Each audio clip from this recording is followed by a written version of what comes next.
Hello my beautiful hammerheads and welcome to another This Week in Warhammer review and weekly hobby progress number 4.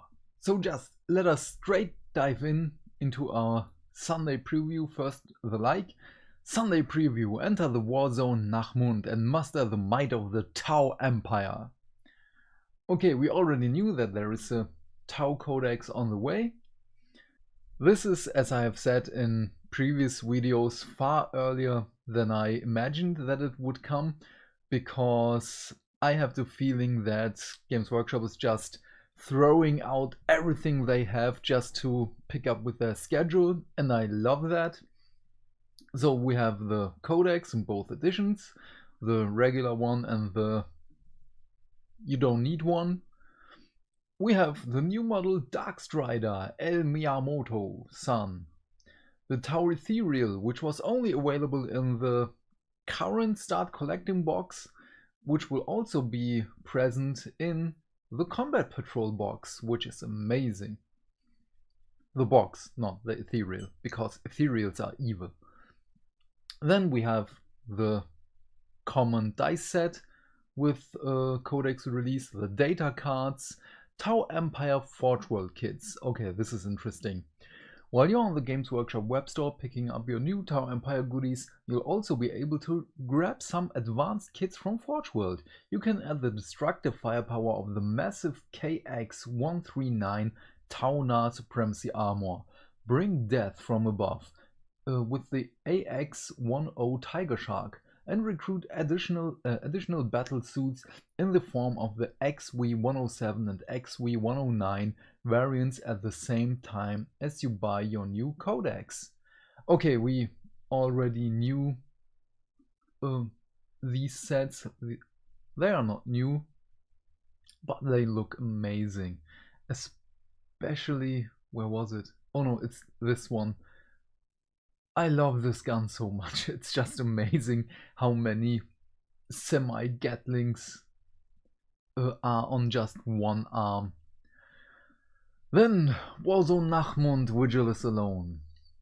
Warhammer 40k returns to the war-torn worlds of the Nachmund system for its first season. Packed with new rules, lore, Vigilus Alone is your guide to the most hotly contested patch of the galaxy and the next chapter in its explosive narrative. Okay. As well as a record of the shadow wars and open conflicts raging across the Nachmund gauntlet, one of the few safe routes into Imperium Nihilus. This book provides an in-depth campaign system for Imperial and Chaos forces, plus Xenos allies of convenience. Extra Crusade rules for constructing an army of faith, a new army of renown for sneaky space marines, and a codex supplement for the angriest adapter sororitas, the Order of the Bloody Rose. Then, if you want to go all in, the collector's edition features a softcover. Okay, we don't need this, because I have a small video planned for next week with earlier collector's limited mega special editions and with current ones. So, but then Crusade mission packs, Wars of Faith. Okay. The Space Marine Captain in Gravis armor, it was previewed last year? It was the end of last year. It was so Christmassy timey. I can't remember when it was exactly. Yeah, I like him. It's Captain Gravis armor. What else to say? Primaris Ancient, we already knew him as well. Nothing against him. I love my Ultramarines, so always good. Order of the Bloody Rose dice set. Okay, again, I love dice. I have a bucket full of dice, but I do not need those. Then this is amazing. I just love this, but it's going to be so expensive and I don't have any shelf space for him, sadly. But I love this. It's amazing. I love those toys. And also the Invictor Warsuit is... I don't know why I like it. It's just I want to pilot one of those. Would be fun. Fight the alien queen. So then Blood Bowl. Okay, what is this? Spike presents. Um, Spike. The Spike Presents 2021 Almanac ties together all of the content from Spike Journals issues 11 to 13, giving you the roots of necromantic horror, black orc, imperial nobility, and con teams in your games of fantasy football. I have no idea what that means. I hope you do. Then, one of my favorite parts, as always, new from Black Library. Well, this is not new. Um, This is the paperback edition of Gidslayer. Up until now, the best novel in the new Gotrek series.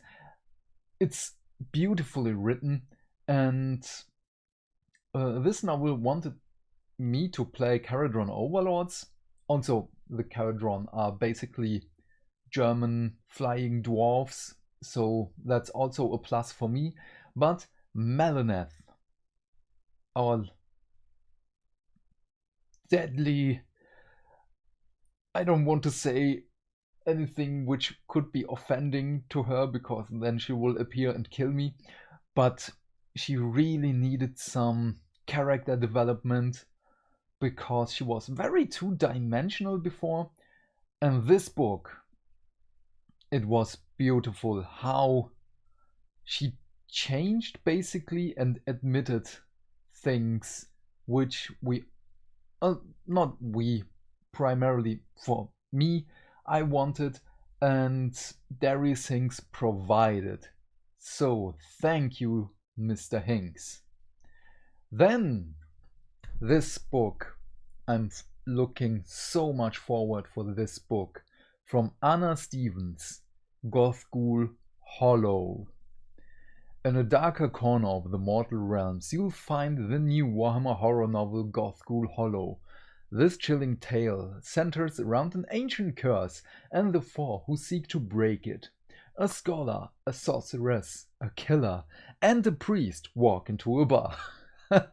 Sorry, divided by their secrets but bound together by a mystery. Can they bring an end to the sinister manifestations that assail the Hollow? Yes, thank you for this. Another story in my favorite mortal realm, Shaiish. Yes, this is a must pick for me, as the last one, Bookkeeper's Skull, was also a good one. Not the best, but very good. So then we have Urdesh, I don't know, but for our French hobbyists, and Hellwinter Gate, again, this time not in German, but also again in French. So, thumbs up for this. Then Warhammer Plus, also one thing I'm always looking forward to. So Warhammer Plus is also climbing aboard the Tau Empire train this week with a new episode of Lawmasters, all about Tau battle suits. And we've all seen how deadly the Storm Surge can be, yes. While the lore section of Codex Supplement Farsight Enclaves is being added to the Warhammer Vault. There's also a Warcry battle report as the Dark Oath Savagers and Tarantulas Brood from the Red Harvest box set face off. Finally, there's the Deep Strike, looking back at the last few episodes of Hammer and Bolter, including insight into making of the series. Oh, okay, interviews with some of the creators and look at some of the details you might have missed. Okay, this is going to be interesting. And again as well, 3 white dwarfs. Which one are these? Okay, it's just not visible and they are not saying which ones. It's a bit disappointing this week. I'm looking forward for Deep Strike. That there is no new animation is disappointing, but which is not surprising is that there is no new masterclass video, because as I've said earlier in previous videos, we have a change of editors since for about a month now. And I just guess the new editor has to keep up. So we will see what happens next week. But the one with the Idoneth skin is amazing. But I will talk about this in my hobby progress in a few moments. But what else is very, very, very amazing is the LVO, the Las Vegas Open. It's online and it's a preview again. And that's on Friday while I'm at work. Damn it, I can't watch this live. But, okay. It happens. I will have to... I will keep up at my lunch break and make a video as soon as I'm home. So yeah, that's basically it for this week in Warhammer. This is the best reveal for me, Gothghoul Hollow. I'm so much looking forward for this. Yeah, so hobby progress this week. It wasn't, again, not as much as I wanted it to be. I painted a little bit of my Arch Revenant. It's basically just this, the color transition for the Zephyr Spite. It's not as visible right now, but I will show it in the near future. Then I painted the base coat skin for 7 zombies. Why 7? It has nothing to do with Nurgle, but just I had as much paint on my palette that it was only enough for 7 zombies. And I scraped the mold line of some terrain. Yeah, that was basically it with hobby progress. But again, it was every day. And even though on some days it was basically just scraping the mold line from one piece of terrain, but everything counts in my mind as long as we do not stagnate and keep the gray to fade away. Oh, I can make this into something. So, yes, another hobby progress was Black Library stuff, which I have listened to because I didn't have much time to read something. I finished the 7th book from Kiefer's Kane, The Emperor's Finest. Yes, I do have the book up somewhere, which you can't see, but it's so long ago that I have read it, and it was a nice refresher and very funny. So that was a real thumbs up.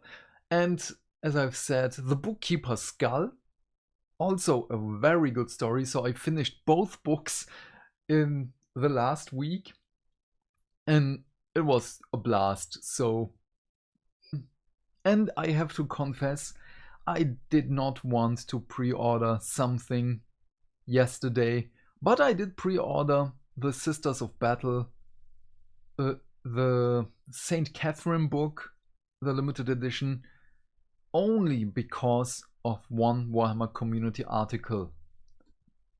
So because of this article, I will die on the hill of a woman's right to geek. Dani Ware talks about her new novel. I want to support Dani Ware, and that's why I ordered this book, and that's why I'm going to read it. And the most novels written by a man about females are horrendous. There is a whole subreddit, Men Writing Women. It's hilarious what's on there. And luckily it wasn't as bad with the Warhammer novels as with Men Writing Women in the subreddit, but it wasn't good. So I'm very much looking forward to her novel, as I haven't read the short stories which she has written, but let's see. If it's good, I will go back to those two. I like Sisters of Battle, and this will hopefully be a worthy read. And I don't want scalpers to get their dirty hands on this amazing book. Oh yeah, and I forgot to mention, with my hobby progress, I started to build some Namatai because I have a start collecting box for Idoneth Deepkin, which is old. Yeah, that also happened. And I will continue building the Namatai thralls right now after editing and uploading this video. So, what are your thoughts about this week in Warhammer? Are you pre-ordering something? Did you pre-order something yesterday? What was your hobby progress over the week? Please let me know in the comment section down below. And while you're down there, do all the YouTube stuff, because hitting buttons is fun. So please have a great day, stay fantastic, stay hydrated, and I will see you in the next video. Bye!